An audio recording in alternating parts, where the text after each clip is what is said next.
புதுயுகம் நேயர்களுக்கு வணக்கம். Welcome to the show star யாரு.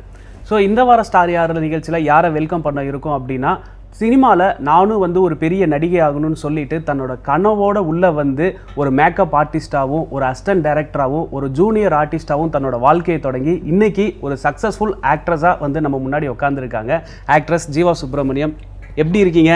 ரொம்ப நல்லா இருக்கேன். புதுயுகம் நேயர்கள் அனைவருக்கும் என்னுடைய வணக்கம். ஸோ எனக்கு என்னென்னா நீங்கள் 10 வருஷமாக மேலே இந்த ஃபீல்டில் இருக்கீங்க, கரெக்டாக?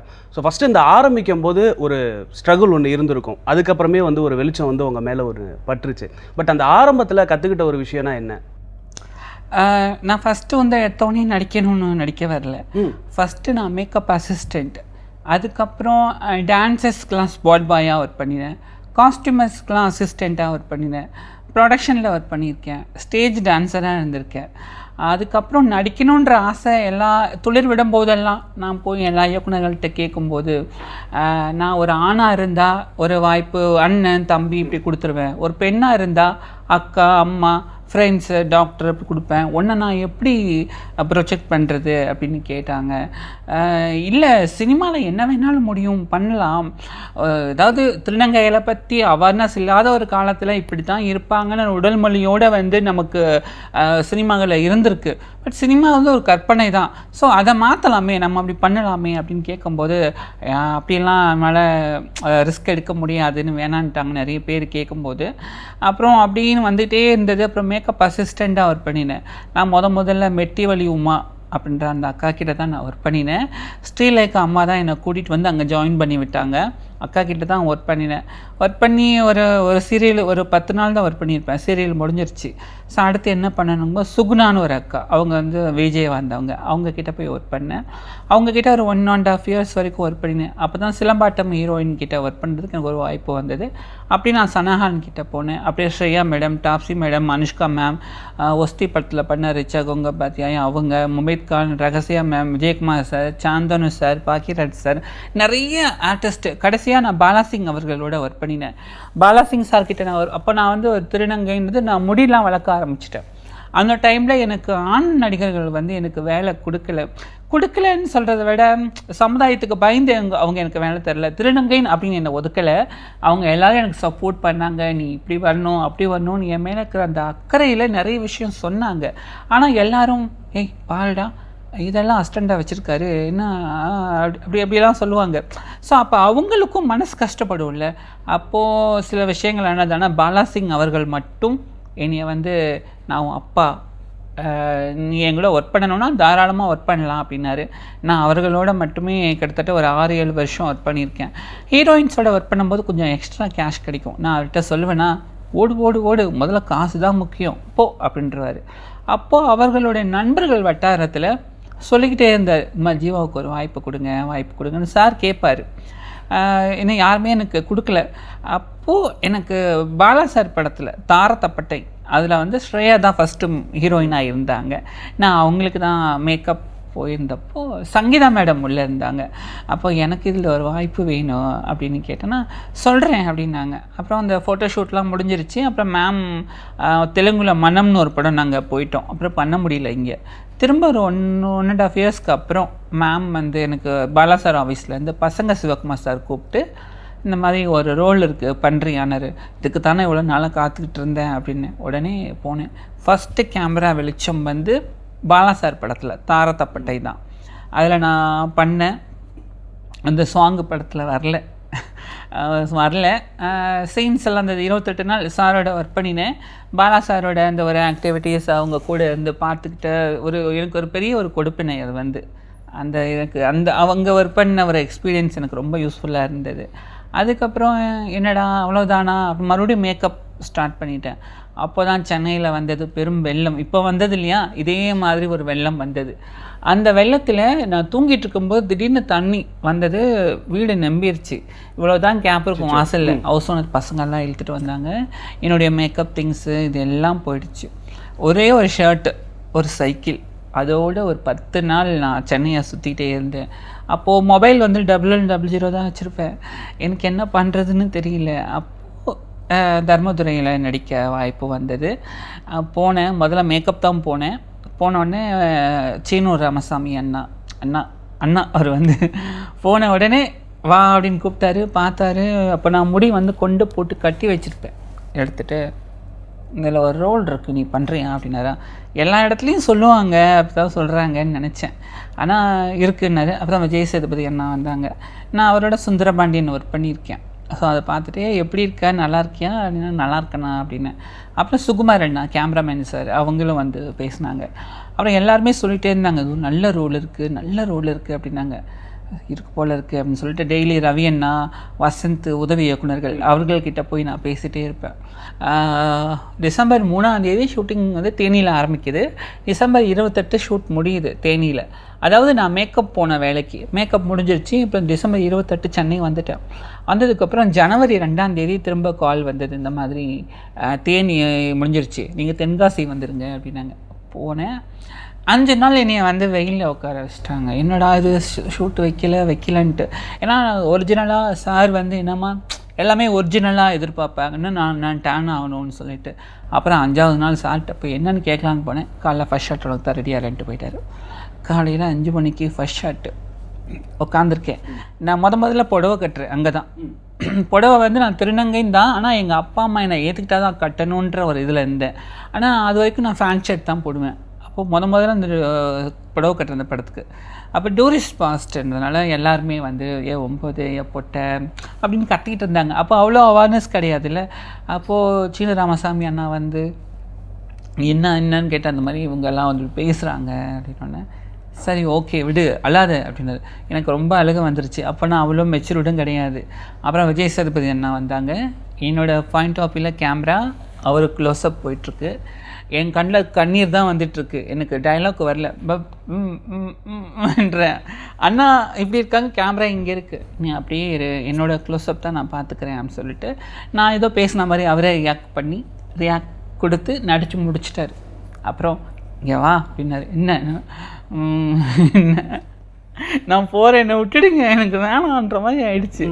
அப்புறம் சின்ன ராமசாமி அண்ணா, சுகுமார் அண்ணா, சேது அண்ணா வந்து உன்னை இப்படி பார்த்து கிண்டல் பண்ண கூட்டம் நாளைக்கு உன்னை பார்க்க தேட்டருக்கு வரும். அப்படி வரணுன்னா நீ தைரியமாக இங்கே நடிக்கணும், நீ தைரியமாக இருக்கணும் அப்படின்னு சொல்லி சின்ன ராமசாமி அண்ணா, சேது அண்ணா அவங்கெல்லாம் தைரியம் கொடுத்து. அப்புறம் கிரௌண்டு மறுபடியும் ஏதோ ஒன்று பேசிகிட்டு இருந்தாங்க. விஜய் சேதுபதி அண்ணா வந்து என் தங்கச்சி ராவன்னு சொல்லி எல்லோரும் முன்னாடியும் என்னை ஹக் பண்ணி என்னை முதல்ல கிஸ் பண்ணவர் அவர் தான். ஆமாம், என்னை முதல்ல நெத்தியில் கிஸ் பண்ணி என் தங்கச்சி இவளை யாராவது சொன்னீங்கன்னா அவ்வளோதான் அப்படின்னு சொன்னோடனே சைலண்ட்டாக ஆயிடுச்சு கூட்டம். சீன அண்ணாவும் என் மக அப்படின்னு சொல்லி என்னை வந்து ரொம்ப இது பண்ணாங்க. அதுக்கப்புறம் எல்லாமே நடந்தது மேஜிக் மாதிரி, ரொம்ப சந்தோஷமாக இருந்தது. இப்போ கூட கோழிப்பண்ணை செல்லத்துறையில் வந்து ஒரு அருமையான கதாபாத்திரம் எனக்கு கொடுத்துருக்குறாரு.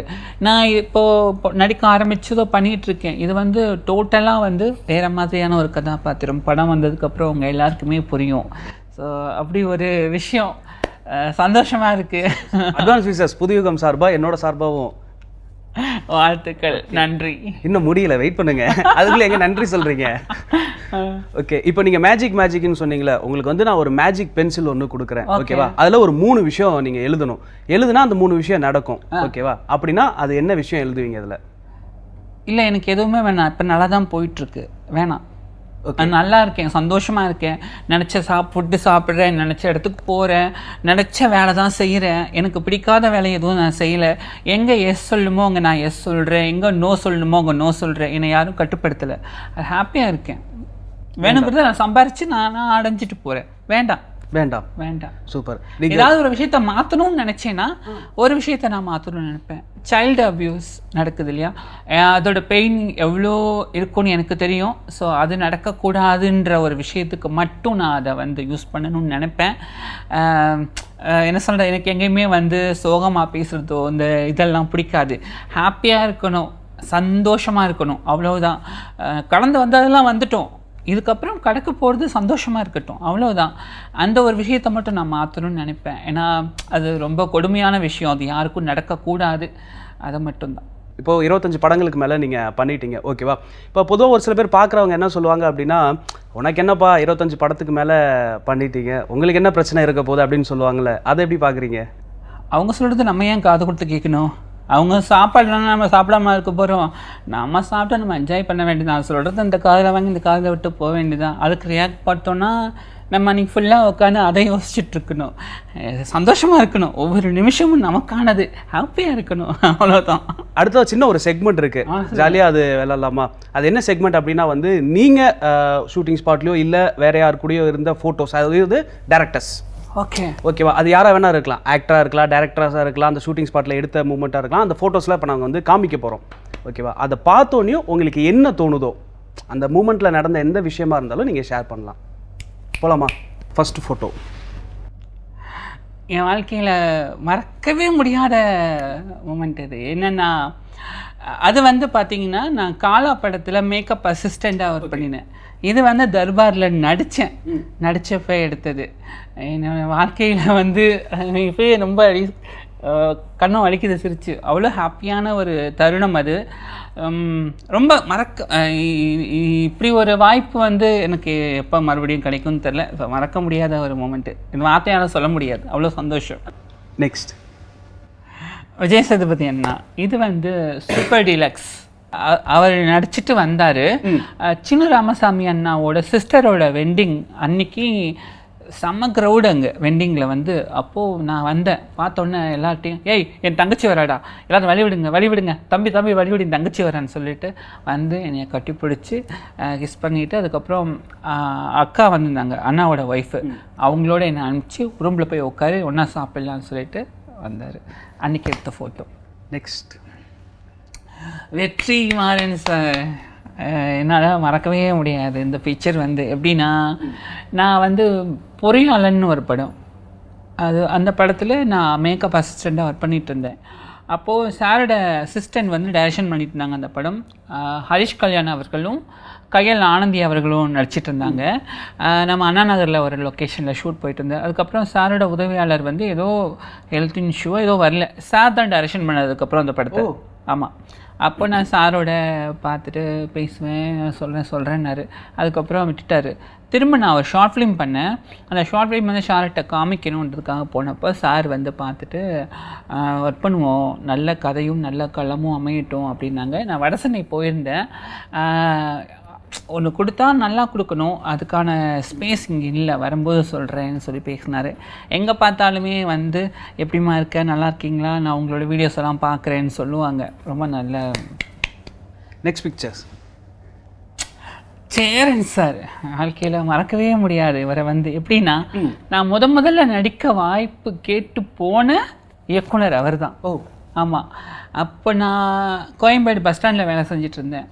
சேரன் சார் ஆஃபீஸ் வந்து எப்படியாவது தேடணும்னு சொல்லி தேடி கண்டுபிடிச்சி அபிபுல்லா சாலையில் இருக்குது அப்படின்ட்டு ஒருத்தவங்க மூலமாக தெரிஞ்சுக்கிட்டு பேப்பர் கட் பண்ணி எடுத்து கையில் எழுதிட்டு நாங்கள் போய் வள்ளூர் கோட்டை நடந்து தான் போனோம். நானும் என் நண்பன் கோபின்னு ஒரு பையன் இருக்கான், 2 பேர் போனோம்.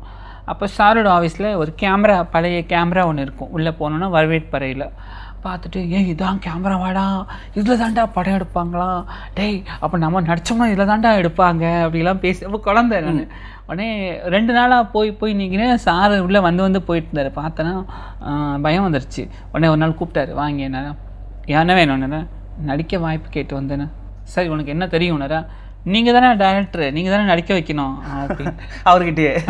ஓகே, உடனே அவர்ல சரி என்னவா நடிக்க போகிற, நீங்கள் தானே சொல்லணும், என்னையே கேட்குறீங்க அப்படின்னு. அப்புறம் கூப்பிட்டு காஃபி டீ கொடுத்துட்டு, இங்கே பாருமா, இந்த உலகம் ரொம்ப கெட்டு போய் கிடக்குது, முதல்ல நீ யார், நீ என்ன பண்ணணும், உனக்கு என்ன தெரியும், உனக்கு என்னெல்லாம் வரும், இதெல்லாம் தெரிஞ்சுக்கோ, ஒரு தெளிவாகு, அதுக்கப்புறம் வா.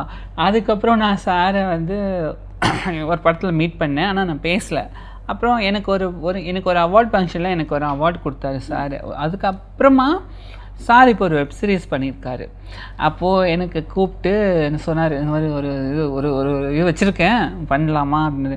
ஐயா முதல்ல வாய்ப்பு கேட்டு வந்தது உங்கள் கிட்ட தான், உங்கள் கூட நடிக்கிறதே எனக்கு ஒரு பெரும் பாக்கியம், சந்தோஷம் அப்படின்னு சொல்லிட்டு அவர் டைரக்ஷன் நான் நடிச்சிருக்கேன்.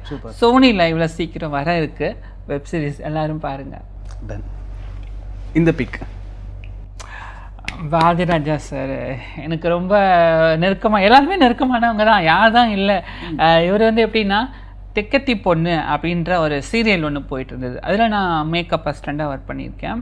அப்போ சார் தான் வந்து கார் எடுத்துகிட்டு வந்து எங்களை பிக்கப் பண்ணுவார். ஆர்டிஸ்ட்டுங்க விஷாலினிக்கா நிறைய ஆர்டிஸ்ட்லாம் அவங்க தான் பிக்கப் பண்ணுவாங்க. நாங்கள் அன்னலட்சுமின்னு ஒரு ரோட்டில் தேனியில் தங்கியிருப்போம். சாரோட வீடு பக்கத்தில். அங்கேருந்து வந்து அவர் தான் எங்களை பிக்கப் பண்ணி கூட்டிகிட்டு போவார் லொக்கேஷனுக்கு. போயிட்டு ஏத்தா இந்த டைலாக்கெல்லாம் அப்படி போட்டு நாக்கு மேலே பல்ல போட்டு பேசுகிறவ அதெல்லாம் சொல்லுவார். அதெல்லாம் நான் பார்த்துட்டே இருப்பேன். அப்போ நான் அவர்கிட்ட ஒரு கேள்வி கேட்கணும்னு நினச்சேன். அப்போல்லாம் கொஞ்சம் கோவப்படுவார், பயமாக இருந்தது. அப்புறமா நான் பொம்மலாட்டம் படத்தில் அவர் எழுதின கதை, அது பொம்மலாட்டம் படத்தில் ருக்மணி நடிச்சிருப்பாங்க. எனக்கு ஒரு சில கேள்வியெல்லாம் கேட்கணும்னு தோணுச்சு. நான் கேட்டேன் அவர்கிட்ட. கேட்டோன்னே உள்ள உன்னிப்பாக பார்த்தியா நீ அப்படின்னா ஆமாம் அப்படின்னு. அதில் ஒரு லைன் வரும், என்னதான் வாழ்க்கையோ 1000 வழி. வழின்றது போகிற வழி இருக்கும், பெயினையும் குறிக்கும். வழி ப்ராக்கெட்டில் வரும். புன்னகை தானே தப்பிக்கும் வழி, உள்ளத்தை திறந்துவை ஓடுமே சோகம் அப்படின்னு ஒரு லைன் வரும். அந்த 4 லைன் தான் வரும். அது ரொம்ப எனக்கு பிடிக்கும். நானே படைய கரிசல் அவருக்கு வரும். அவர் டைரக்டராக நடிச்சிருப்பார். ரஞ்சிதா மேடம் இருப்பாங்க, காஜல், அர்ஜுன் சார் இருப்பாங்க, ருக்மணி. ரொம்ப நல்லாயிருக்கும். நான் கேட்டேன். பதில் சொன்னார். நானும் கேட்டுகிட்டே இருந்தேன் எல்லாத்தையும். இதெல்லாம் இப்படிலாம் எனக்கு கேட்கணும், நான் சொல்லணும்னு தோணுது, நான் யாரும் கேட்கல அப்படின்னாரு. பரவாயில்ல, எவ்வளோ நல்லா கேட்டிருக்கேன் அப்படின்னாரு. அந்த விஷயம் பேசணும். அதுக்கப்புறம் வாய்ப்பு ஒரு ஆஃபீஸுக்கு போனேன், கிடைக்கல. இதை கட் பண்ணேன்னா போன வருஷத்துக்கு முதல் வருஷம் நவம்பரில் ஒரு புயல் வந்ததில், அப்போது புயல் 9th அடிக்குது. 9th காலையில் வேறு ஷூட் எனக்கு கேன்சல் ஆகி வீட்டுக்கு வந்தேன். தங்கர்பச்சன் அவர்கள் எனக்கு கால் பண்ணி இந்த மாதிரி கருமேகங்கள் கலைகின்றன நான் படம் பண்ணுறேன், இதில் ஒரு முக்கியமான எல்லா ஆர்டிஸ்ட்டும் கிளைமேக்ஸு, இதில் ஒரு போலீஸ் ஆஃபீஸர் ரோல் இருக்குது, நீங்கள் பண்ணுறீங்களா அப்படின்னு கேட்டார். ஐயோ வரையா அப்படின்னு. உடனே புயல், அன்றைக்கி ஆட்டோ கிடைக்கல, எதுவுமே கிடைக்கல. பரவாயில்லன்னு சொல்லிவிட்டு இன்றைக்கி ஒரு கேப் புக் பண்ணிவிட்டு போனேன். 2 நாள் சாரோட நடித்தேன். சூப்பர் செக்மெண்ட் முடிஞ்சது. செம்மையாக சொன்னீங்க. எல்லா அனுபவம் ரொம்ப நல்லா இருந்தது. ஸோ லைஃப் ஃபுல்லாக வந்து அப்ஸ் அண்ட் டவுன், போராட்டம், மறுபடியும் வந்து மேக்கப் ஆர்டிஸ்ட், அதுக்கப்புறம் வந்து ஆர்டிஸ்ட், இந்த மாதிரி வந்து அப்ஸ் அண்ட் டவுன் நிறைய உங்கள் லைஃப்பில் வந்துட்டு போகுது. கடைசியாக அந்த வந்து ஸ்பார்க் லைட், ஓகே இதுக்கப்புறம் ஜீவா வந்து வெளியே தெரிய ஆரம்பிச்சிட்டாங்க அப்படிங்கும்போது அந்த ஒரு மூமெண்ட் எப்படி இருந்தது? அந்த ஸ்ட்ரகிள்ஸ். நான் இன்னுமே போராடிட்டு தான் இருக்கேன். இன்னுமே நான் வந்து வெளியில் வரல. பேருக்கு நான் ஒரு ஆர்டிஸ்ட்டாக அவங்க எல்லாருக்குமே வந்து நல்லா தெரியலாம். ஆனால் இன்னும் நான் போராடிட்டு தான் இருக்கேன். அந்த போராட்டங்கள் என்னென்னு நான் சொல்ல முடியாது. ஸோ நம்ம லைஃபு இதுதான் ஆயிடுச்சு. ஸோ நம்ம லவ் பண்ணி பண்ணுற ஜாப்ஸ் இதில் எல்லாமே வரும் போகும். நம்ம அதை அக்செப்ட் பண்ணிட்டு தான் ஆகணும். பிடிக்கலன்னா செய்ய வேண்டாம், பிடிச்சா செஞ்சுட்டு போவோம், அவ்வளோதான். இன்னமும் போராடிட்டு தான் இருக்கேன். பட் ஒவ்வொரு தருணத்துலேயும் ஒரு படம் பண்ணியிருப்போம், டக்குன்னு அந்த 1 month அந்த படம் போகும்போது எல்லாரும் அந்த படத்தை பற்றி பேசப்படும் பொழுது வாவ் ஜீவா, வாவ் என்ன இது அப்படிலாம் சொல்லுவாங்க. அந்த படம் போயிடுச்சு, அடுத்த படம் வரலைன்னா நம்ம அப்படி டவுன் ஆகிடுவோம். நடக்கும், உடனே 0 ஆகிடுவேன். திரும்ப ஒரு பண்ணுவோம், அப்படி நல்லா வருவோம், டக்குன்னு 0 ஆகிடுவோம். அது நடந்துக்கிட்டே தான் இருக்குது. நாம் நெருங்கின க்ளோஸ் ஃப்ரெண்ட்ஸுங்களே கூட சில சமயம் பாருடா இவன் என்னடா படம் பண்ணிட்டா, இதெல்லாம் பண்ணுறா, இன்ஸ்டாகிராமில் ஃபோட்டோ அப்படி போடுறா இப்படி போடுறான்னு. எனக்கும் இருக்குது, 1000 வழிகள் இருக்குது. நான் வந்து சாட்டையை கிழிச்சிக்கிட்டு முடியை வெட்டிக்கிட்டு நான் இப்படியே சோகமாக போட முடியும்? I am very happy. என் லைஃப்பை நான் சந்தோஷமாக என்ஜாய் பண்ணுறேன். கஷ்டம் யாருக்கு இல்லை?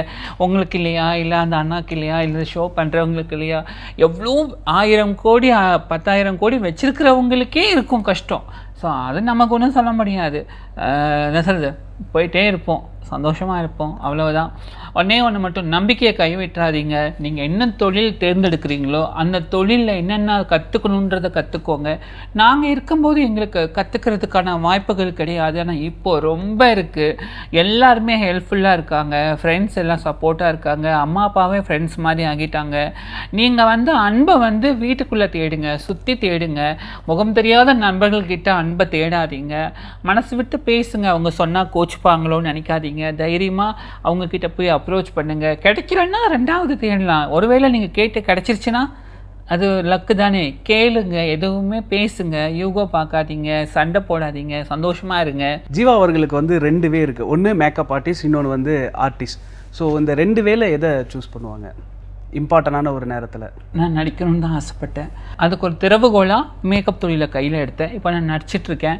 25 படங்கள் முடிச்சிட்டேன். இப்போ ஒரு 8 படங்கள் போயிட்டுருக்கு. சந்தோஷமாக இருக்குது. உடால வந்து எனக்கு மணி ப்ராப்ளம் இருந்தது. ஸோ அதுக்கு என்ன பண்ணலான்னு நினச்சேன். யூடியூப்பில் கையில் எடுத்தேன். யூடியூப்பில் நான் வந்து 1 மினிட் கண்டென்ட்டு, எனக்கு நிஜ வாழ்க்கையில் அம்மாவா அக்காவா என்னை யாருமே உணர்வுபூர்வமாக கூப்பிட்டதில்லை. ஸோ அதை உணர்வுபூர்வமாக கதையாக்கணும்னு ஆசைப்பட்டு 1 மினிட்ல ஸ்டோரி பண்ணி நாங்கள் பண்ண ஆரம்பித்தேன்.